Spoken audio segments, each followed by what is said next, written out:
If you really like this episode, please support our podcast by going to patreon.com/truecrimewives and get lots of great extras. Good Wives Guide to True Crime. We discuss crimes that some may find disturbing. Listener discretion is advised.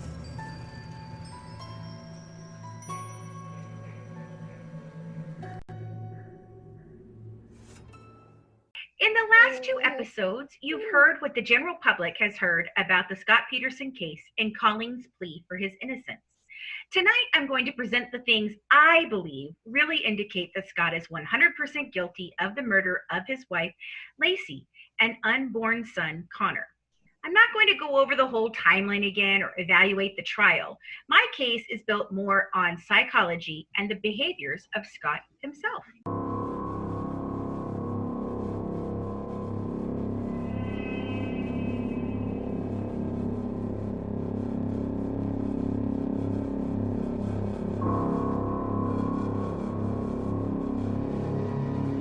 An inmate at the California State Prison, San Quentin. This call and your telephone number will be monitored and recorded. You want to talk about the verdict first? It was crazy. There was just like this amazing, horrible physical reaction that I had.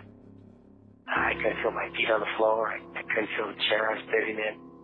My vision was even a little blurry. And I just had this weird sensation that I was falling forward and down, and there was going to be no end to this falling forward and down, like there was no floor to land on. I was staggered by it. I had no idea it was coming. The case of State versus Scott Peterson, to me, feels like it just happened yesterday. We begin the news with a holiday mystery in the Central Valley. Lacey went missing Christmas Eve. She's 27 years old and she is over 8 months pregnant.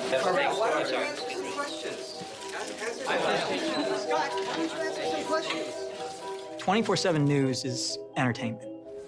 Like any good entertainment, there's a formula for winning over the audience. Find a defendant who's enviable. O.J. Simpson is sitting in the back seat and he has a gun at his head. Are they wealthy? Martha Stewart, Kenneth Lay. Are they powerful? Scooter Libby or, Gary Condit.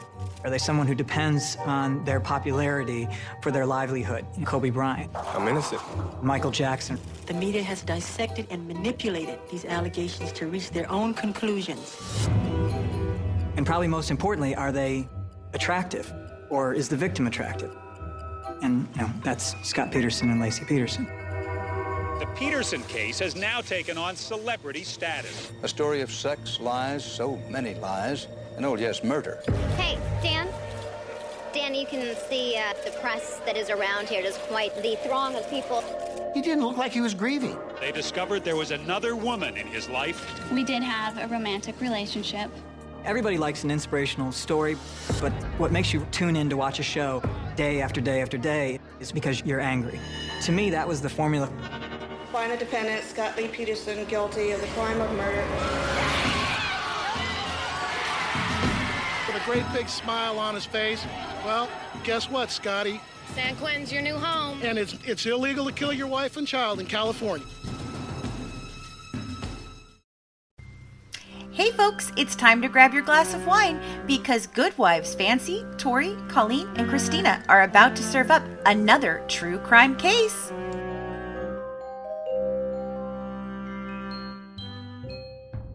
When I think of the murder of Lacey and Connor Peterson, I basically was operating under the impression that everyone thought he was guilty and he got exactly what he deserved.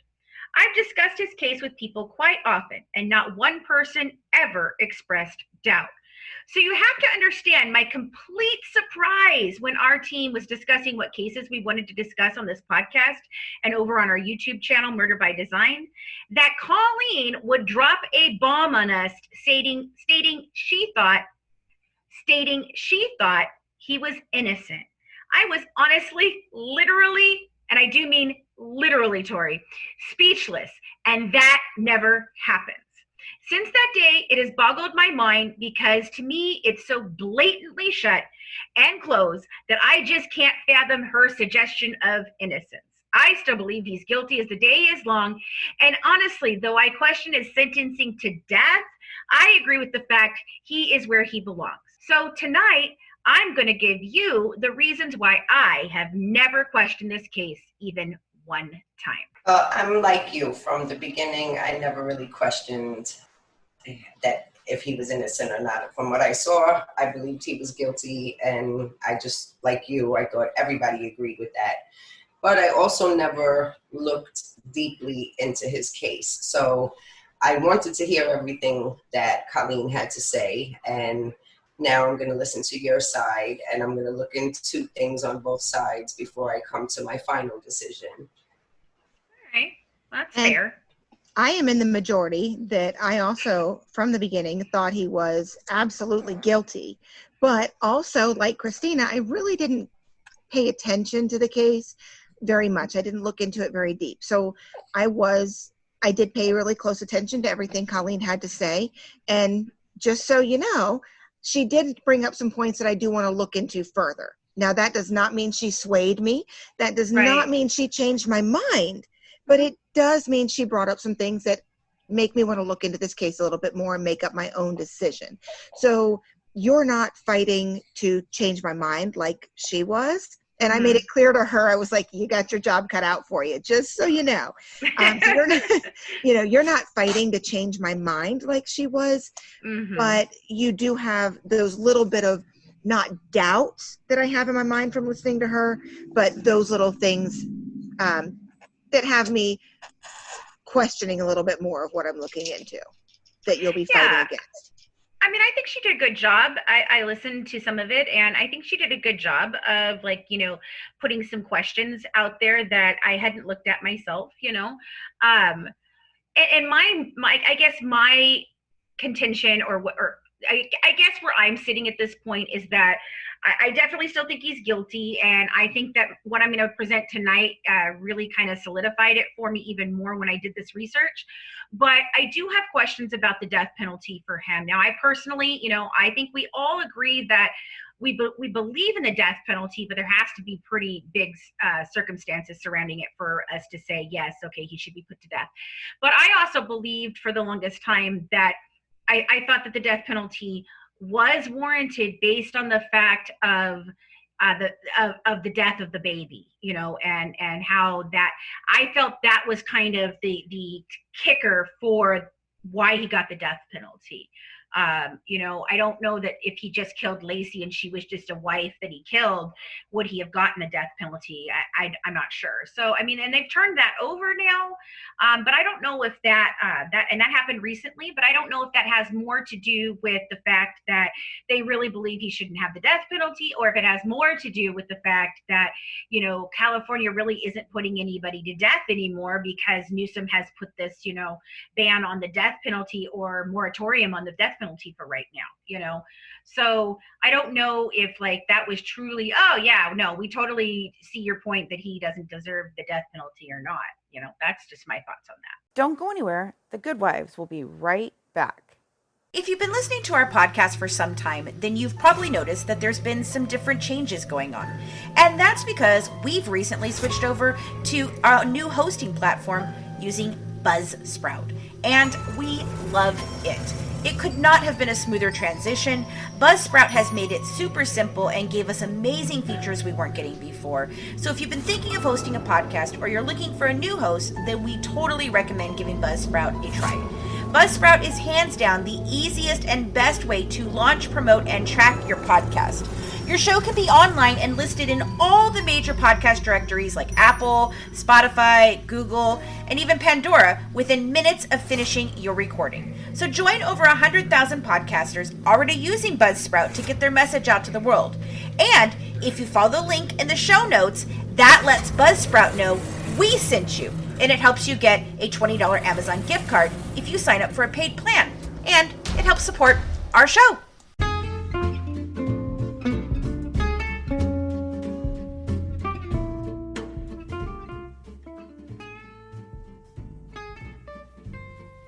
In every episode, we like to serve up a special dish from the state that our crime takes place. So here's our resident Cajun Mama Ty to tell you what our true crime dish of the week is.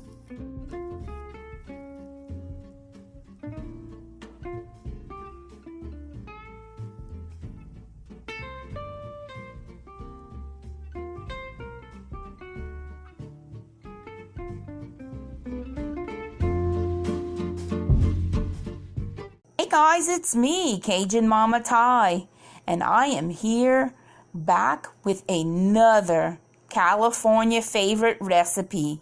Yes, the Good Wives are still in California. We have one more episode to go after today, and this is a good, easy recipe, fast, quick, and easy.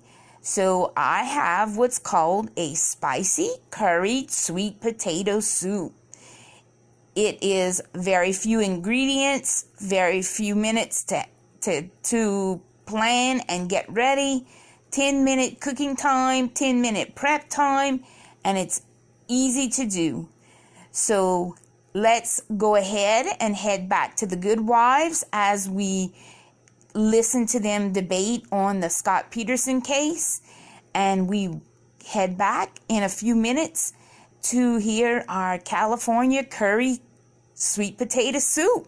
Well, before I get into the case itself, I wanted to take some time to speak about the killer spouse, especially two types of spousal killers: the pregnancy killer and the temper tantrum killer.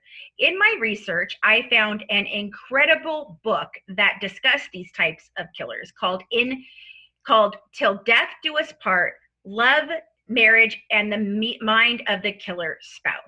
And in this book, the writers Dr. Robbie Ludwig and Matt Birkbeck explain several different types of killer spouses. And I actually reached out to Robbie, Dr. Ludwig, and I heard back from her, and I'm really hoping that we'll be able to get her on the show before we wrap up this season. She did say she would be glad to talk with us, so I'm hoping that I'll get to have her on so she can even give more in-depth explanations of some of the concepts that I'm going to go into here. So one of the big things is in pregnancy killers, and I'm going to talk about the pregnancy killer first and then go back to the temper tantrum killer, because Scott kind of goes in both categories. But I mostly kind of put him in the pregnancy killer just because of Lacey's pregnancy, but the temper tantrum killer very much fits him as well. So I think it's kind of a cross between the two. So one of the big things I wanted to talk about first was stressors of pregnancy. So even people in the best of situations can experience some form of anxiety and worry when a pregnancy is confirmed.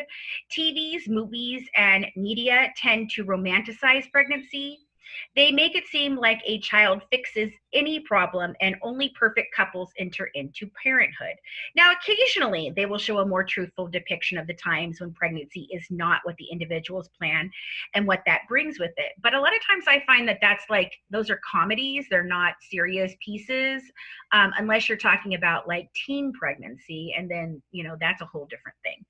But let's just for a moment say that the pregnancy is a happy one. It still doesn't eliminate high emotional thoughts of, will I be a good parent?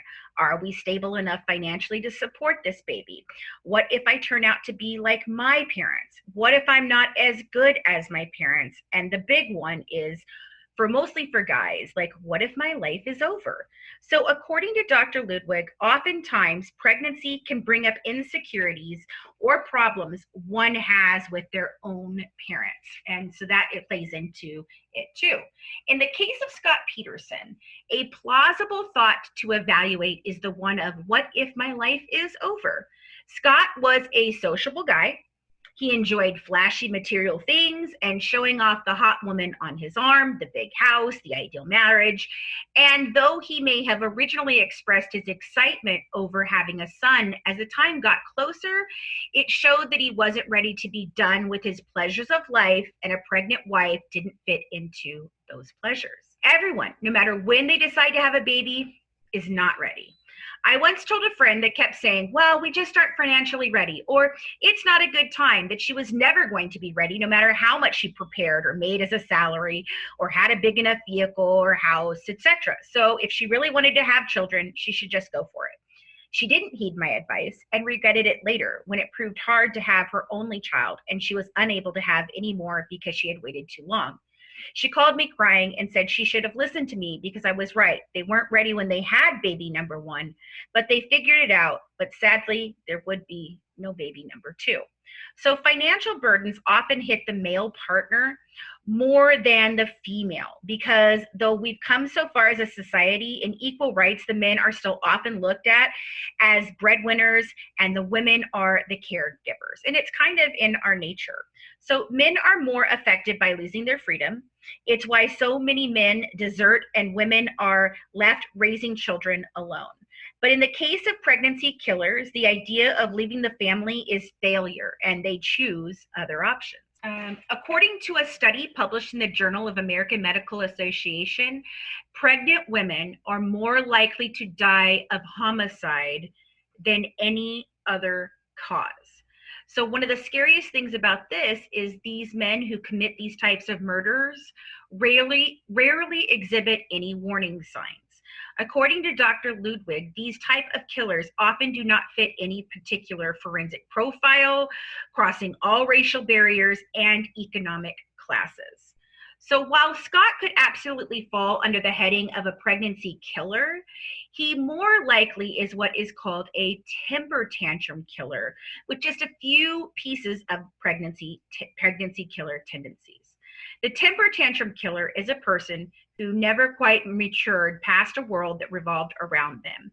They often have a disorder called intermittent explosive disorder, and this is generally found in men, and they are prone to a lack of impulse control, have aggressive outbursts under extreme duress, and are typically very controlling. And Scott fits both these labels to a T, and in my mind, that is a recipe for disaster. So you said that the temper tantrum killer, that they have a disorder called the intermittent explosive disorder.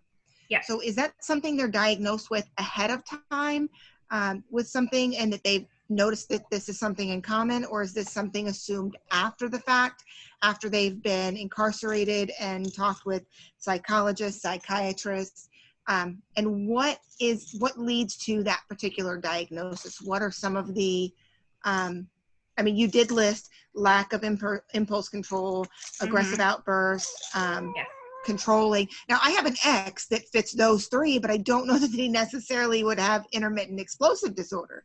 And I don't necessarily know if he would be a temper tantrum killer, So what would lead to that diagnosis versus just anger management issues? Okay, so according to Dr. Ludwig, she explains it as some adults who suffer from a lack of control are diagnosed with this intermittent explosive disorder. It's a psychological problem defined by extreme problems with impulse control. Like I said, they are prone to aggressive outbursts under extreme duress. They actually perceive the stress as a threat or an insult or some sort of vulnerability or a combination of all those things. And it's even said that there may be some sort of soft neurological findings of unusual brainwave patterns. But it's normally triggered when perceived needs are not met. So in the case of Scott, Scott was, and I'm going to talk about this a little bit later in how he was brought up, but Scott was the kind of guy who was given everything he ever wanted. He never was questioned. His parents, treated him like a little prince because he was the baby.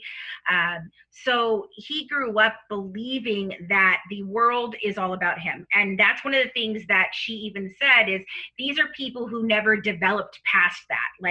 Because as a kid, you think that way. The world is all about you, because your world is very small.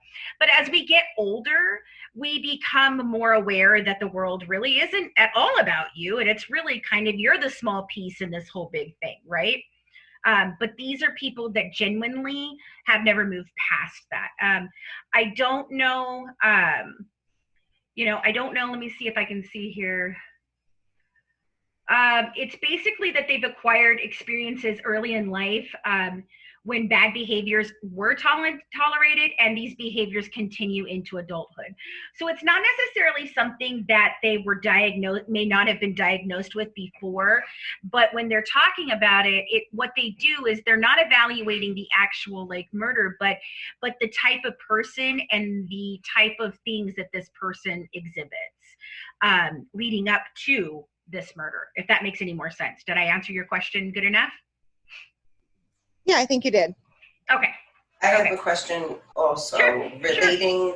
I get the world revolving around him and how he grew up, but in terms of the impulse control, aggressive outbursts, and being very controlling, other than the cheating, did we hear during any part of the case that Scott was prone to those behaviors at all as an adult?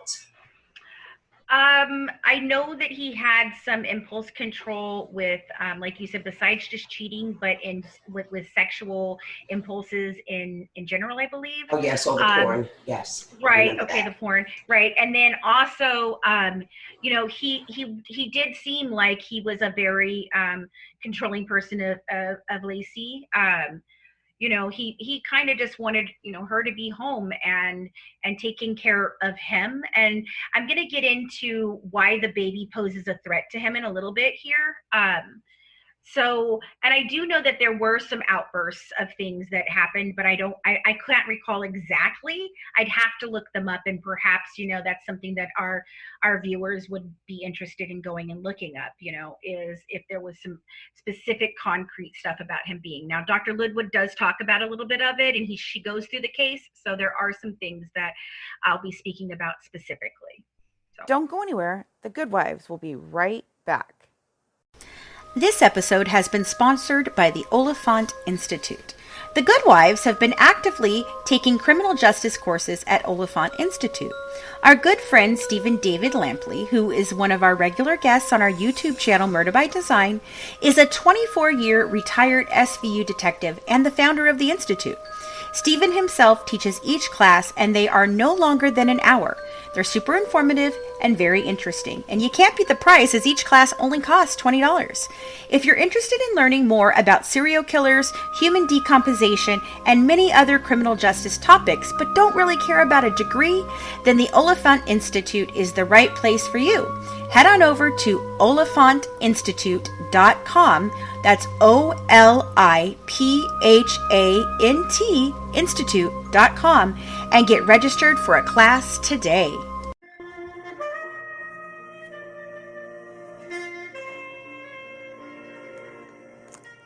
Hey guys, it's me, Cajun Mama Ty, and I am back to give you the full-on recipe of our California spicy curry sweet potato soup.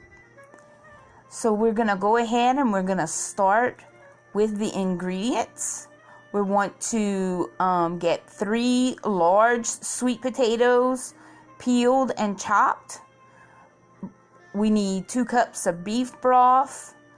We need a cup of unsweetened coconut milk, small shallots minced, 2 tablespoons of grade B maple syrup, 2 teaspoons of curry powder, 1 teaspoon of sea salt, 1 teaspoon of chili powder, and 1 teaspoon of Spanish smoked paprika. If you can't find the Spanish smoked paprika, you can just use regular paprika.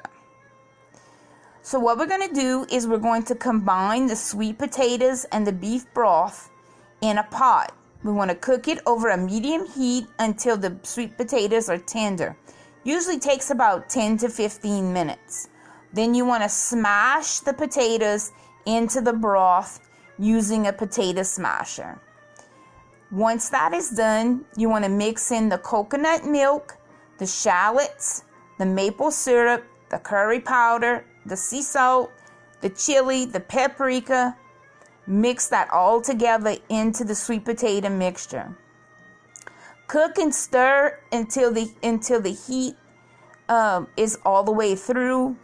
around 10 to 15 minutes. You want to reduce the heat to low. Blend the soup with a hand blender. You want to go ahead and blend it. You want to puree the soup until it's completely like soupy. For your vegetarian eaters, you could substitute the beef broth for vegetable broth. And if you want to avoid the sodium in your diet, instead of using the teaspoon of sea salt, use a half of a teaspoon of salt. So that is how you cook it. You can serve this with avocados. You cut avocados and you put the avocados on top. A little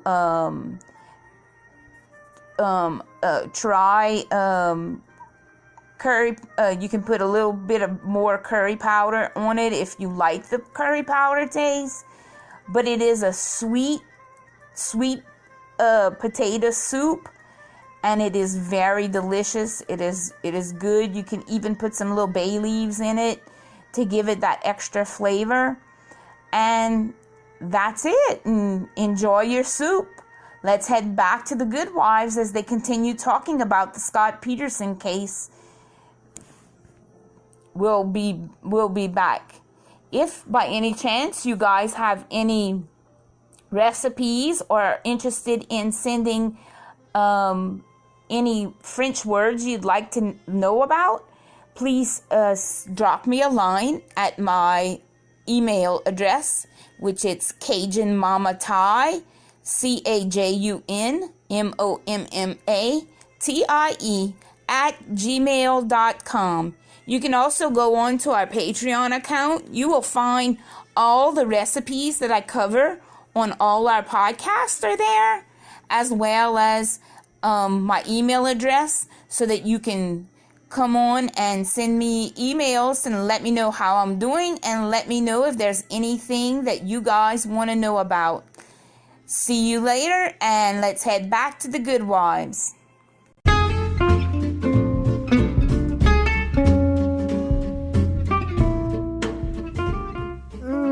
Ty, another great recipe. For the full recipe that was shared tonight, join us at our exclusive membership club at www.patreon.com/truecrimewives.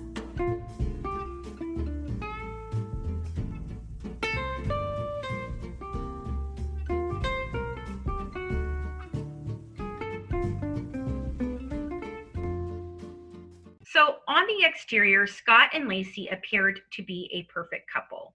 They met in college, fell in love, and settled down to start a family. But like all things, nothing is really as it seems on the surface. Under the strikingly attractive couple next door, there was lots of trouble bubbling up to the surface, and on Christmas Eve 2002, it boiled over. The fascination with this case stems a lot from this facade. It made each of us think, how well do we know anyone, even family? What goes on when the doors are closed to the outside world? We really don't know until it smacks us in the face, and oh boy, did Scott Peterson do that.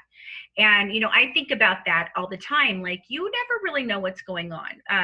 You know, we talk about it a lot in my experience with network marketing about, you know, the highlight reel of social media, you know, and these people that put out this happy couple, everything's fantastic, my life is fabulous. And then, you know, they're struggling. Or even looking at like Chris Watts and Shanann, you know, and that's that same kind of dynamic. Is this, you know, she made sure that the whole life was just perfect, you know, and I think in this case, Scott was that way more than Lacey, but, you know, they kind of just put out this very wonderful, very happy couple. And obviously, if he's cheating on her and he's doing these different things, and then I honestly can say there's got to be other problems at home in my mind, you know. Scott was the only son of Lee and Jackie Peterson. There were several half siblings, but he was the baby and was treated as a little prince and he could do no wrong, and this gave him a very skewed view of the world. This made Scott think he was special and the world owed him anything he wanted. It also made him have the false sense that rules did not apply to him. All the things that made Scott attractive to Lacey and others are things that are covering up deep, low self-control and egocentricity and low self-esteem. So he put on a face for the world of a charismatic, charming guy, but it's totally fake. He falls into the categories of sociopathic and narcissistic. He is incapable of having true, meaningful emotions or connections, but he can mimic these type of behaviors. But under the surface, he is empty, and it's up to the people in his life to fill him up. And when they fail to do so, the fallout is intense, and rage can manifest in a split second. This murder, which seemingly came out of nowhere, is actually something that had been brewing for quite some time. There were warning signs if you look back, but like they say, hindsight is 20/20. Scott had a short-sighted approach to life, and he lacked good judgment or long-term planning skills. He avoided pain at all costs, and he was a person looking for instant gratifications and pleasures. And all his charms and charisma helped to mask these behaviors, but they were clearly there. Men who kill their wives typically don't kill anyone else. Generally, these men see these women and their lives as like an extension of them, their property, and they can easily just trade them in like an old car, which is kind of what he was doing with all these women. You know, he was able to, put on a totally different persona for each one of them. And, he's describing himself as a single bachelor who's a horn dog to one. And, I don't know what he told the others as far as things go, but I would imagine he changed to fit each circumstance. That's kind of what these guys are like. They're able to be kind of like chameleons because they don't have Oh, go ahead. Finish your sentence. I was going to say, because they don't have actually any like real personality or anything that is actually really them. It's all a show. Right. Well, I was going to say, you said that they don't, when they kill their wives, they don't typically kill anyone else. Mm-hmm. And it just, in my mind, I thought of a Black Widow, the woman that kills husband after husband after husband. Right. Would that be the same kind of thing, or do the men typically just kill once and then hope to get away with it, or do you tend to see Black Widows in that sense as well? There are male Black Widows, and I know that in the book that I read, she actually talks about it. However, I didn't read that chapter because it didn't really apply to this case. But there are Black Widow males, and in fact, we interviewed somebody, Julie Burnett, who we're actually producing her podcast that's coming out real soon called Out of the Bag. She experienced that with a guy who was a former police officer, and she believes that he actually did kill his first wife and get her to make it look like a suicide, and then he tried to do the same thing to her, and she said she heard after she left him that he had tried to do that again with some others. There are a couple other cases that I've heard of this, where they kill several wives. Drew Peterson was another one that they suspect did that, so there are a couple that I know of personally, but it does happen more than you would think. But it's generally, in the case of these guys, it's when the family unit or the mother or whatever lets them down in some way. So it reminds me of a movie that I saw, I think it was in the 80s. Now they've done some remakes of it, I'm sure, but it was called The Stepfather. I was just about to mention that. I think it was in the 90s, actually. Yeah, 80s or 90s. I don't remember. There were 2 or 3 different ones, but yeah, I was about to mention that movie too. Mm-hmm. Yeah, and that movie was super. I loved that movie. I thought it was super interesting. But in that movie, if you want to tell Tori, you can. But otherwise, I'll just explain it. It doesn't matter. In that movie, or in the movie series, there was a gentleman that would work his way into a family with a single mom, and she always had to have a child. But he would work his way in, and he would be this perfect boyfriend. And then they would get married, and he would be the perfect husband. Everything would be wonderful until somebody came along that questioned him or his past. And then those people started disappearing. And then when those people started disappearing, the family generally would either walk in on something or ask him a question about something. And then he would murder the whole family, pack up, disappear, go far away, and start the cycle over almost immediately. Sometimes he had them at the same time. And sometimes, right, sometimes in the movie he had the second family going because he could feel the first family starting to fall apart. Right. So, right. Yeah, that made me think of that movie as well. Yeah, I thought of that too, because that was one of my most favorite horror movies, or just like, I guess it was before they were called psychological thrillers. It was a psychological thriller, but back then we just kind of called all of that horror movies, but yeah, I mean, that was one of my favorites as a teenager. Watching that, I loved that movie. So, and that movie series, I think I watched all of them. It was interesting. It was really interesting. Anyway, so all of the psychology above plays into my ideas of Scott Peterson's guilt. As I said before, I'm not going to take you through the timelines or the ins and outs of the trial. I'm mainly focusing on Scott's behaviors before and after the disappearance of Lacey and ultimately her murder. So one of the common fantasies of the temper tantrum killer and the pregnancy killer is that they want their wife dead. They don't necessarily start off fantasizing that they are going to kill their wives, but perhaps they think about what it would be like to have a dead wife and the return of the freedom they desperately long for. So that's what these guys are striving for, is freedom in these cases. And so Scott Peterson never considered leaving Lacey, because even in doing that, in the end, there would still be a child that would rob him of his money, his freedom, his fun, and his life. So while having a mistress in of itself does not prove or even indicate that a man is going to kill his wife, it makes you a sleazeball, but not necessarily a murderer. However, in Scott's case, it's not the mistress that is the problem. It's the things he said to her. He told Amber Fry a few weeks before his wife died that she was already dead, and this would be the first Christmas without her. He calls her from his wife's vigil, his missing, pregnant wife's vigil, the mother of his unborn child's vigil, a woman who, even if you hate, is missing, and she is the mother of your child, and says he is standing in Paris in front of the Eiffel Tower. And that's not a guy that's just having an affair like the multiple affairs he already had. That, my friends, was him living out his fantasy to the fullest extent. Not only was he... So I want to interrupt you here and ask another question. Sure. You said you listened to some of Colleen's podcast. You may not have listened to all of it, but she actually addressed that same rumor that he spoke with Amber during the vigil. And she said that according to phone records, he actually spoke to her. And Christina, you may need to help me remember here specifically, but that he either spoke to her 2 or 3 hours before or 2 or 3 hours after, based on phone records and timestamps, that it was not from the vigil itself. I think she said a few hours before, and then also maybe a little bit after the vigil, he spoke with her again. But she said it absolutely was not during the vigil.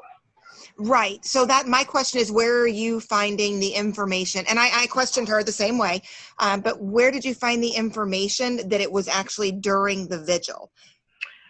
From the book written by the prosecuting attorney and the defense attorney. So both books said it in there. Both books, both the defense attorney and the prosecuting attorney put that in their books that I read. Okay. And it was in the court documents, obviously. So I don't know where, well, that's something our listeners are more than welcome to look up that detail and make a decision for themselves. I just wanted to, because it was such a difference between you and what Colleen said. I asked her the same thing, where she got her information. And to be honest, it's been a week. I have a handful of kids, so I don't remember her answer. But I wanted to just, find out where you got yours as well. I can speak to this.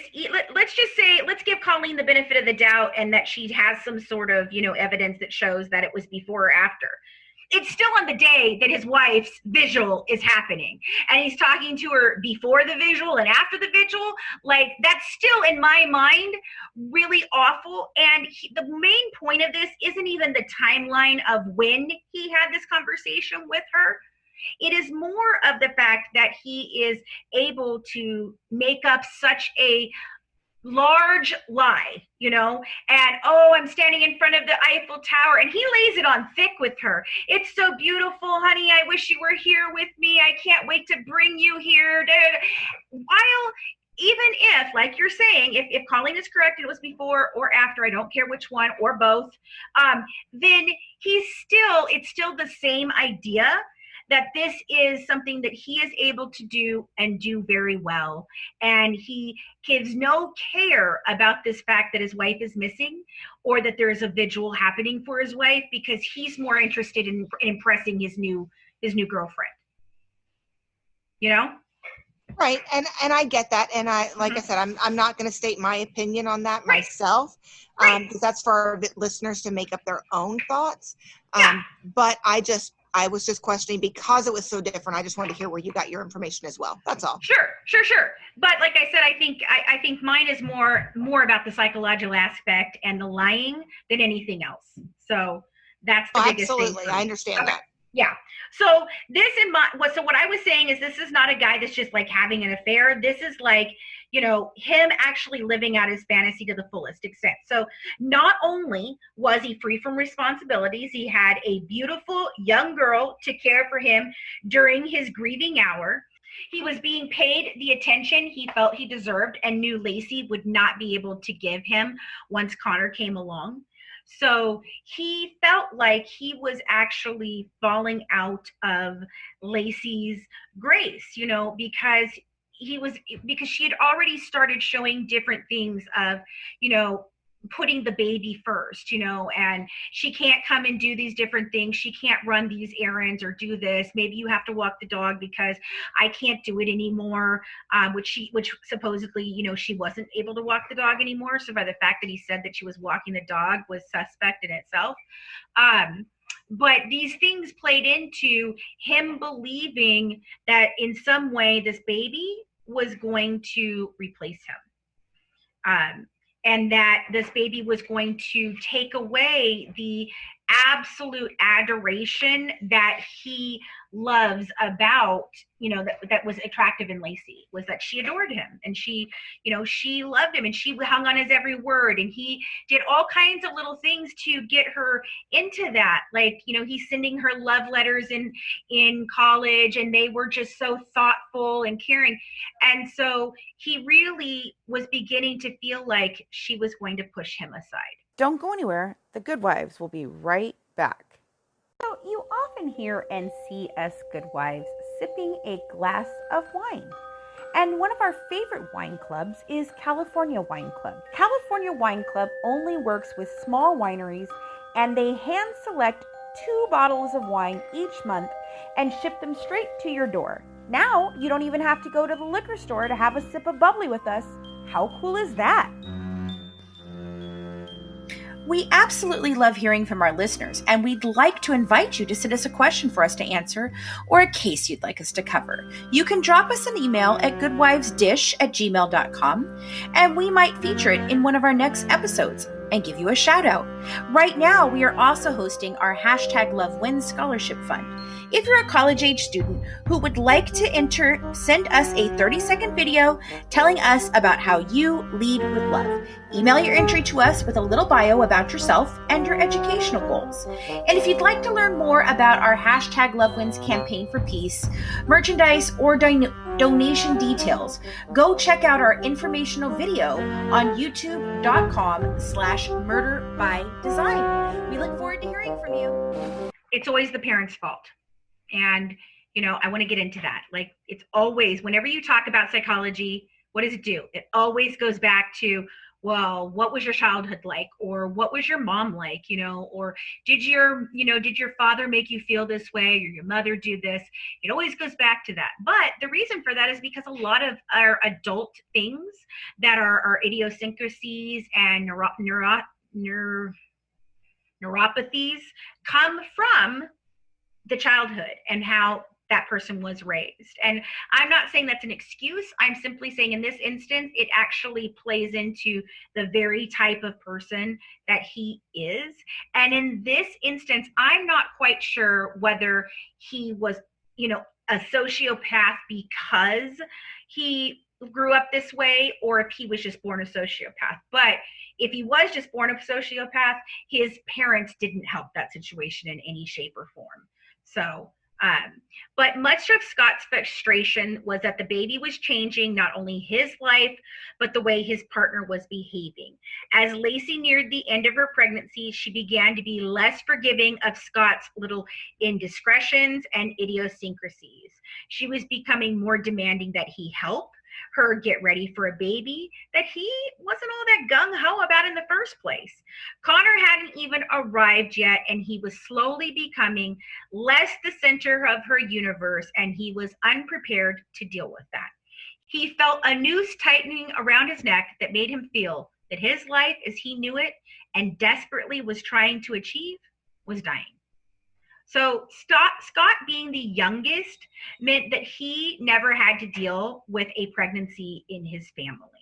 So, and I'm sure you're kind of experiencing this right now, Tori, with Malachi. You had told me, he's 2 and he is experiencing some jealousy of the baby, right?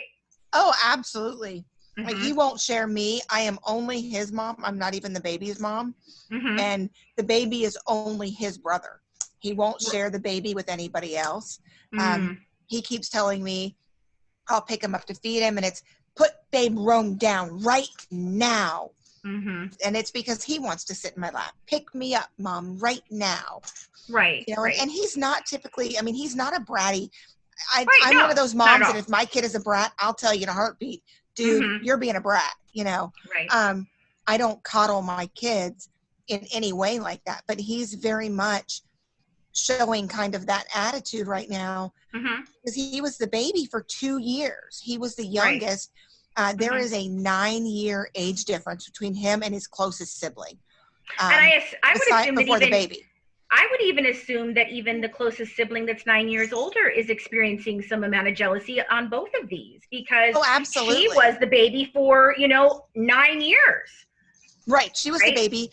And she was 4 years younger than her closest sibling. And my kids are spread out. My oldest is, for those of you that don't know very much about me, my oldest will be 20 in just a couple of months. And my youngest will be 5 months next week. So we're talking 20 years and 5 months. And there's 6 of them spread out between there. So, we call, in our house, we rarely call them by their names. We jokingly call them by the number. So I'm like, hey, number 4, come here, So you're the Umbrella Academy of moms, Kind of, yes. Yeah. Only I've been doing that since before the Umbrella Academy. So I claim that one. She definitely was showing some signs of jealousy when the 2-year-old was born. When Malachi was born, she started showing those signs. And then when you add yet another baby, it's like for her, she's like, I had to share my time with the 2-year-old. And now there's this new baby who unfortunately has a lot of medical issues. So he needs not just typical newborn attention, but he also needs, a lot of medical attention as well. So, so now not only is she sharing me with the 2-year-old, she's sharing me with the 5-month-old, and she feels like there's no time left for her. So yeah, I'm really experiencing that in our house with, siblings as well. It has to be really difficult.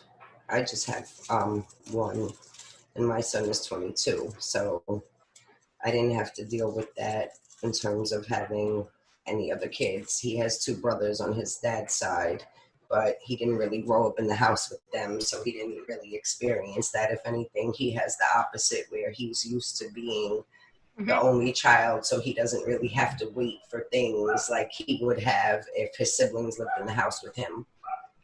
Right. And see, that's the thing that we're saying with Scott here. So Scott is actually the youngest member of the family. So he didn't ever have to deal with pregnancy in his family and like being pushed aside, like Trinity and Malachi and even the other children that you have, Tori, felt, with 6 of them, I'm sure each one of them felt that each time something happened, So he never had to feel that. I never did, because I was an only child. So I didn't understand either when my kids started showing, this anger. They were all 3 years apart. So I have three, and it's 3 years between the two oldest, and 3 years and 3 years between the middle and the youngest. So 6 years on the end between the two, the oldest and the youngest. So, I mean, each one of them kind of felt the same thing, like but they each got like their own little specific time, because I didn't have my kids one on top of the other, but so anyway, him not having to deal with pregnancy, he never had to deal with that. He never experienced that. So he, becoming a parent, for him, and seeing his wife begin to start to put someone else before him, was very jarring for him. He'd never had to deal with something like that. He was the baby and the only boy, and so he was really, put on a high pedestal. And then beyond that, though, some of Scott's issues with becoming a parent could very well stem back to, his mom, especially, because Jackie was not a stranger to problems. She actually gave away a few of her children for adoption when things got rough. And this may have set in the idea in Scott's mind that you just get rid of anything and anyone you don't want in your life, So, and it wasn't just one child, it was a couple of children, and they knew about it. The other kids knew. So I thought that was very interesting in the fact that set a precedent for him to think, oh, well, if I don't want it anymore, then just get rid of everybody. And so according to Dr. Ludwig, Scott, on an unconscious level, he believed that unwanted individuals should be disposed of. In walks Amber Fry, and just as quick as a gust of wind, Lacey and Connor need to be disposed of. And I'm not saying that he was passionately in love with Amber. I think he was passionately in love with the idea of Amber, and that she was, she really liked him, and she was cute, and everything that he originally wanted in Lacey, and then she became pregnant, and that's not, to him, that's not, attractive, because he's not like the guy who thinks that, oh, she's got such a beautiful glow. That's not him. He's like, oh, this baby is going to take over our lives, So, and I think that if I believe correctly, Amber had a child, but the child was already a little bit older. And so I think it was attractive to him to be able to kind of be like the conquering hero for the kid, but the kid was already to a point where, it would be more self-sufficient than like a baby, so she would be able to spend more time doting on him. So ultimately, though, Amber was the one who sinks Scott's ship. The tape-recorded conversations between them were shocking. They clearly showed how manipulative Scott could be and how well he could lie. And the lies were plentiful. He laid it on thick. Sometimes he'd sound distraught and broken, and other times he sounded on top of the world and without a care in the world. And truthfully, that is exactly what he felt. By getting rid of Lacey and Connor, he is a bachelor again, free to traipse off to Paris on a moment's notice. And so he played that fantasy out for Amber to see, trying to once again use his charms and charisma to carry him through and ignore the truth of what was playing out in front of him. And he never even imagined he'd get caught, because he had always gotten away with everything his whole life, and he knew nothing of facing consequences.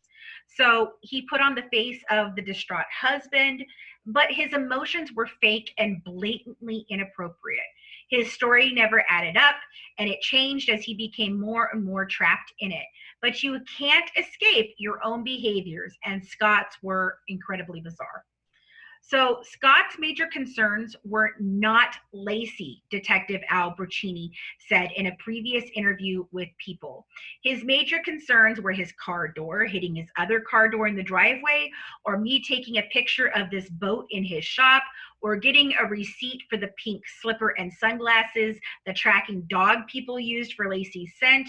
And he was concerned about the wrong things on Christmas Eve and Christmas Day.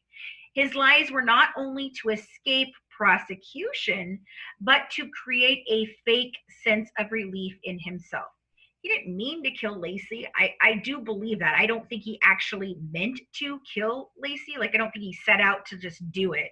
But I think the ever-looming, impeding doom he felt of the baby getting closer and closer to being his new reality, he snapped. He probably flew into a rage, and the reason for all of his insecurities of his life was exterminated in his mind, and he was free to be whatever he wanted.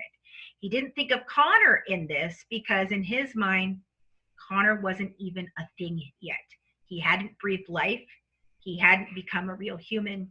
And so to him, it was no issue to rid himself of the burden of something that wasn't even real yet.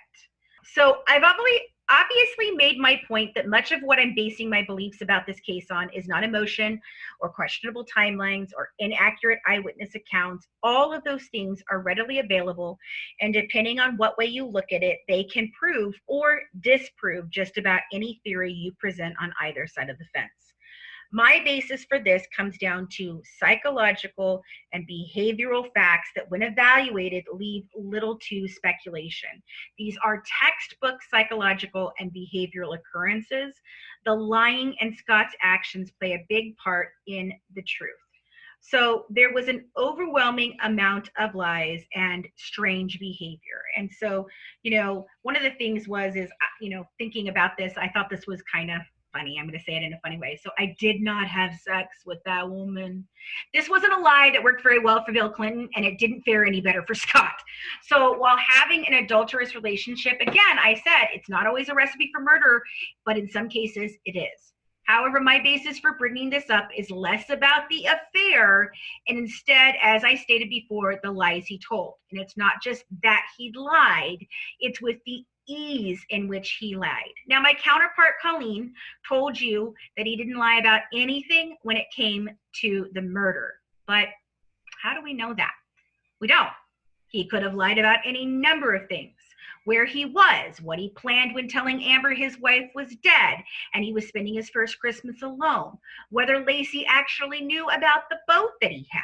The list goes on, and without Lacey here to refute anything he says, then it's a toss-up of whether to believe a habitual liar who does it with such ease and quickness or not. So I'm not sure about you, but not in the history of ever. And remember, I'm a Cali girl, so I should probably know about how swimming in a pool or ocean would affect a person's hair color. But never have I ever seen what happened to Scott's hair happen as a result of swimming. And that was his explanation. Is it possible for the sun and chlorine in a pool to lighten hair color? Yeah, absolutely it is. Is it ever, and I mean ever, to the extent in which his changed? Hell no. Any color hair can change from prolonged exposure to swimming pool water. The key word there being prolonged. Now, blonde hair gets a green tint to it because it is lighter than Scott's dark brown hair and goatee. Some people think it's because of the chlorine, but it is and it isn't. The misconception is that the chlorine is green, but in fact, it's not, and is only a small secondary reason as to why this change occurs. The green hue is actually caused by the metals in the water, mostly copper to be exact. The copper lodges itself in the outer parts of the hair, known as the cuticle. And the cuticle is the outside coating of the hair that protects it. But frequent swimming breaks down the cuticle, allowing the metals in the water to attach to the hair. Once they're there, they oxidize, kind of like rusting, and oxidized copper is green. Incidentally, that's why the Statue of Liberty is green and why old pennies are sometimes green. The copper in them has oxidized. So chlorine's role in this is that it helps damage your hair's cuticle.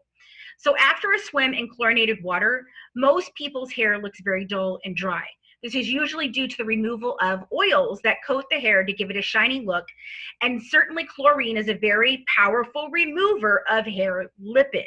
But no, it would not in any way cause the drastic change that Scott and his supporters claim happened. The man bleached his hair to change his appearance. Now, whether that was because he was planning a run for the border or just because he got tired of being called a murderer when he went out in public, we're never going to know for sure.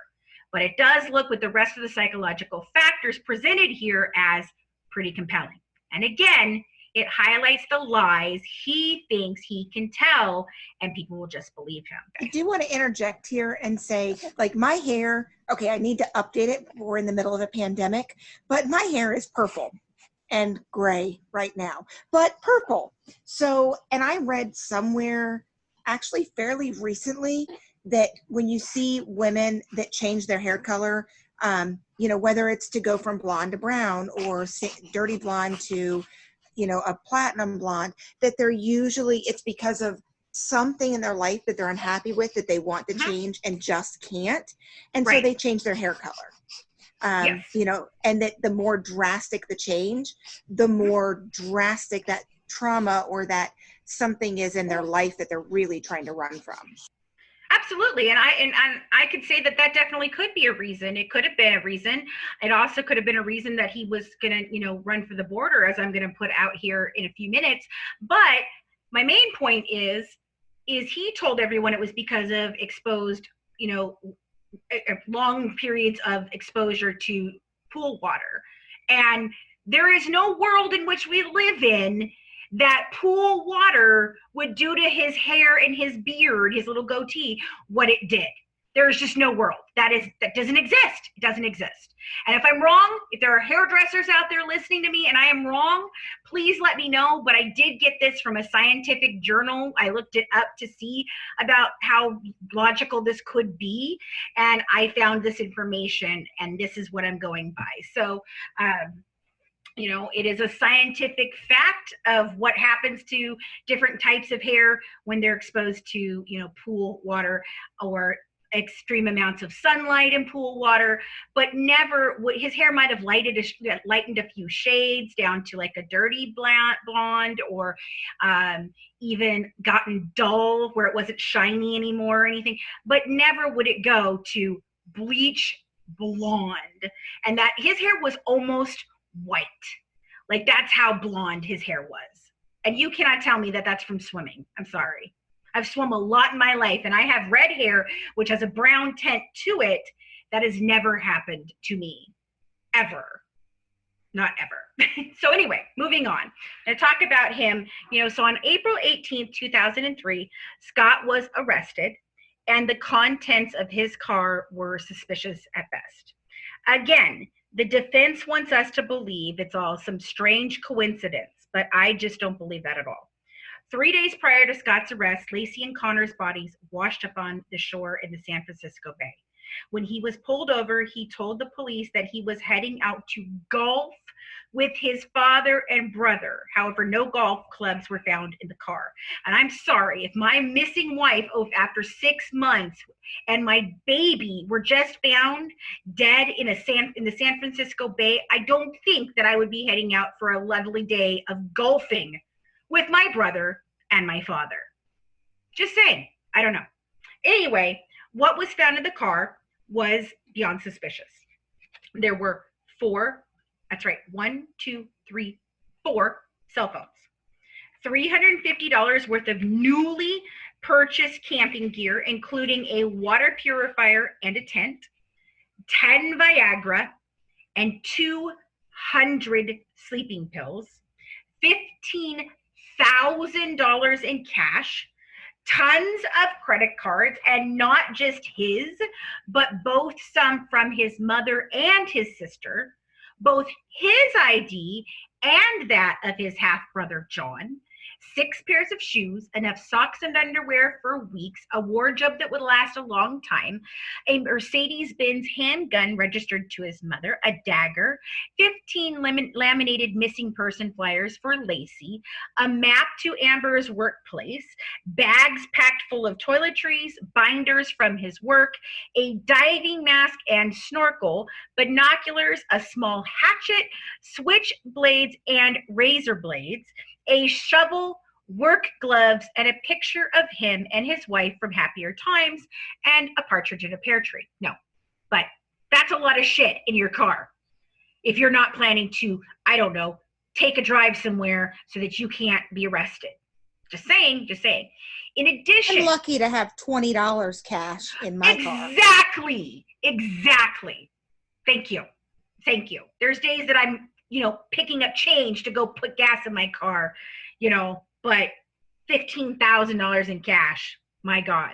Who even carries that around? I don't think millionaires carry that around, because who would want to be, carrying that around? You could get carjacked, you could get it jacked for your wallet, and then you lose $15,000. I don't know anyone that's carrying that unless you're planning to go somewhere where you're going to need money for a little while and you can't access a bank account. But in addition to the large amount of clothing in the car, there were also credit cards belonging to his mother and sister. Prior to being stopped, Scott was also leading police on a fast and furious chase that could have very well turned fatal. Can you say OJ? He was driving 80 miles an hour on a freeway, and he would slam his brakes on and pull over, said lead investigator Alan Broccini. And then it got to the point where we had a helicopter lost him. Either he's going to kill somebody, or one of these agents they're trying to follow him are going to get killed or kill someone else. So it seems to me that along with the new appearances of his blonde hair and his blonde beard were the makings of a man on the run. There's no way on earth he can justify all those contents, nor his lie of the swimmer's hair snafu. I'm sorry. I can't. Another big contention point for people is the meringue cookies evidence. Scott claimed on the morning of Christmas Eve that Lacey was watching her favorite show, Martha Stewart, and that the guest and Martha were discussing meringue cookies. This split in the two stories proved epic in the case, but the truth is that both sides are right and both sides are wrong about the mention of meringue. This was originally seen as a grave error for the prosecution, but the defense basically fixed their mess and handed it back to them all nice and neat on a silver platter. Now, I never saw this as a lie about the meringue or not, but in the actual evidence, it's a misrepresentation of the timeline. The confusion of the cookies was that on Martha's December 23rd episode, she and guest Bill Yasis baked up a batch of pastries covered with chocolate meringue, right about the 40-minute mark. However, on December 24th, the Christmas Eve show, Martha and guest baked lemon butter cookies and prepared chapinao, a fish stew of sorts. She was not baking anything with meringue, however, and it was an error on the prosecution side at 9:48 a.m. on Christmas Eve. There was a mention of meringue. The significance of this was that the defense tried to use it as a way to show shoddy investigations on the part of the prosecution and law enforcement. But in all reality, what it did was move the timeline from the 9:30 a.m. mark that Scott claimed he departed his home to a whole 18 minutes later at 9:48 a.m., narrowing the margin of time as to when Lacey disappeared. Don't go anywhere. The Good Wives will be right back.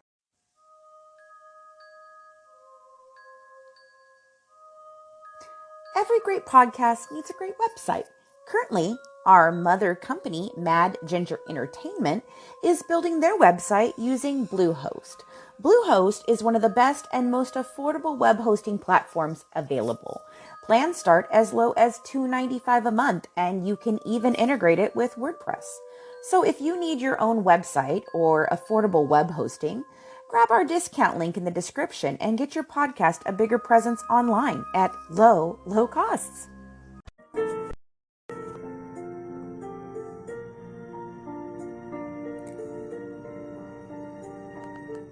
Hey guys, it's me, Cajun Mama Ty, and I'm here with our French phrase of the day. So as the Good Wives continue on with their debate with the Scott Peterson case, I have chosen this week to talk about Scott Peterson's ex-mistress, Amber Frey. I feel kind of sorry for Amber because she did not know that Scott was married.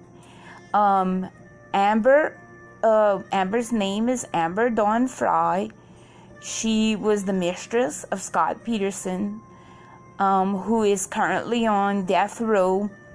He's a convicted felon of killing his wife Lacey and their unborn child Connor in 2002. Amber was born in February of 1975, and she went to high school, graduated from high school. She got an associate's degree in child development. She became a massage therapist, where she currently practices in Fresno, California. She has been married twice and has 2 children. She met Scott Peterson at a party over the Thanksgiving holidays. Their relationship lasted about 6 weeks. He did lie to her on several occasions. Amber Frey was one of the lead